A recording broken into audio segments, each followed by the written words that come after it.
Hi అండి, అందరూ ఎలా ఉన్నారు? బాగున్నారా? దసరా నవరాత్రులు స్టార్ట్ అవుతున్నాయి కదండి. ఈరోజు నేను పూజ రూమ్ క్లీన్ చేసుకొని ఫోటోలకి బొట్లు పెట్టుకుంటున్నాను. ముందుగా కుంకుమ తీసుకొని అందులో కొంచెం జవాది మిక్స్ చేసుకున్నానండి. ఇలా మిక్స్ చేసుకోవడం వల్ల ఈ ఈ కుంకుమతో బొట్లు పెట్టడం వల్ల చాలా మన పూజా రూమ్ చాలా సువాసన భరితంగా ఉంటుందండి. ఇలా చేయడం అమ్మవారికి ఎంతో ఇష్టమండి. అదేవిధంగా పసుపుతో బొట్లు పెడితే స్టిక్కర్లా ఊడిపోతూ ఉంటాయి. ఇలా గంధంతో బొట్లు పెట్టుకోవడం వల్ల చాలా నీట్గా ఉంటాయి. మళ్ళీ మనం క్లీన్ చేసే వరకు కూడా ఫొటోస్కి బొట్లు ఆ రోజే ఫ్రెష్గా పెట్టినట్టు ఉంటుందండి. నేను ఆల్రెడీ బొట్లు పెట్టడం స్టార్ట్ చేశాను, కాకపోతే మీకు చూపిద్దాం కదా అని మళ్ళీ మధ్యలో వీడియో తీస్తున్నాను అనమాట. గంధం కొంచెం వేసుకొని అందులో ఇలా అత్తరు కొంచెం రోజ్ వాటర్ కొంచెం వేసి మిక్స్ చేసుకొని బొట్లు పెట్టుకుంటే చాలా అంటే చాలా నీట్గా ఉంటాయి. నేను 1 మంత్కి ఒకసారి ఇలా క్లీన్ చేసుకుంటూ ఉంటాను. కానీ మొన్న వినాయక చవితి క్లీన్ చేశాను. హౌస్ షిఫ్ట్ అవ్వాం కదా, కొంచెం ధూళిగా ఉంది అని మధ్యలో మళ్ళీ క్లీన్ చేశాను. ఇప్పుడు మళ్ళీ దసరాకి మళ్ళీ ప్రిపేర్ చేస్తున్నాను. ఈ వీడియో బుధవారం నాడు షూట్ చేసిందండి, కానీ కొంచెం ఇంట్లో పని ఎక్కువ ఉండడం వల్ల వీడియో పోస్ట్ చేయలేదు.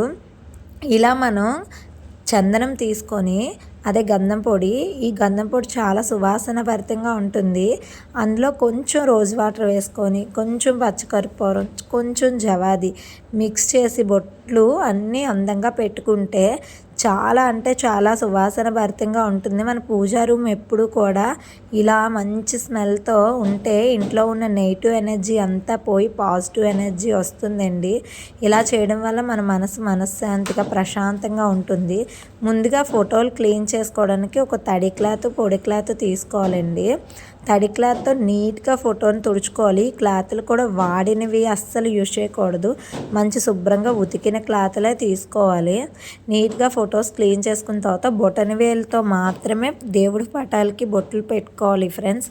మరి చూపుడు వేలుతోని అలా పెట్టకూడదు. బొటన వేలుతో గంధం పెట్టి గంధం మీద కుంకుమ అలంకరణ చేసుకోవాలి. ప్రతి ఫోటోకి కూడా నేను దండలా కూడా మెల్ల బొట్టులా పెడతాను, చాలా నిండుగా కనిపిస్తాయి అన్నమాట అలా చేయడం వల్ల.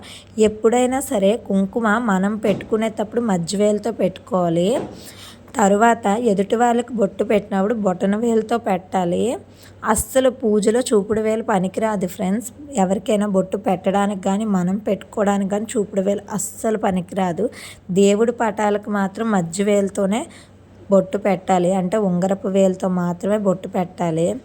మన ఇంటికి ఎవరైనా ముత్తైదువులు సువాసినీలు వాయినాలు అందుకోవడానికి వచ్చినప్పుడు వాళ్ళకి బొటన వేలుతో బొట్టు పెట్టాలి. చూపుడు వేలుతో పెడితే వాళ్ళకున్న కర్మ అంతా మనకి వస్తుంది, మంచికి వెళ్తే చెడు వచ్చినట్టు.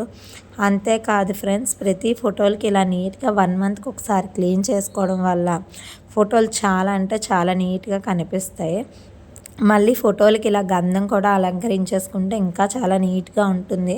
మనం పూజ ఎంత బాగా చేసామన్నది కాదు ఫ్రెండ్స్, భక్తితో మనం ఎంత బాగా పూజ చేసుకున్నామన్నదే ముఖ్యం.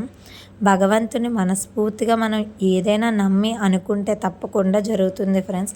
గంధం పెట్టేటప్పుడు నాకు నీట్గా రాలేదు, నా దగ్గర ఉంటాయి కదా స్టిక్స్, అవి అయిపోయాయి. అందువల్ల నేను ఇలాగ ఫ్లవర్కి బ్యాక్ సైడ్ ఉన్న తొడుగు తీసి దాంతో బొట్లు పెడుతున్నాను. వాటితో కూడా చాలా నీట్గా వచ్చాయి. ఇదిగోండి ఫ్రెండ్స్, ఫైనలీ ఫొటోస్ అన్నీ ఇలా వచ్చాయి. ఎవరైనా తెలియని వాళ్ళు చూసి తెలుసుకుంటారనే ఉద్దేశంతో వీడియో తీస్తున్నాను. Bye friends. మన ఛానల్లో వీడియోస్ మీకు కనుక నచ్చినట్టయితే తప్పకుండా వీడియోకి లైక్ చేయండి ఫ్రెండ్స్. మీ ఫ్రెండ్స్ అండ్ ఫ్యామిలీ మెంబర్కి షేర్ చేయండి. మీరు చేసే లైక్ వల్ల నాకు ఇలాంటి మరెన్నో వీడియోస్ చేయడానికి మోటివేషన్గా ఉంటుంది. ఫైనల్లీ పూజ చేసిన తర్వాత నా పూజ రూమ్ ఇలా ఉంది. నాకైతే చాలా బాగా నచ్చింది, ఎందుకంటే ఫొటోస్కి ఇలా నిండుగా బొట్లు పెట్టడం వల్ల ఇంకా అందం వస్తుంది ఫ్రెండ్స్. Bye friends.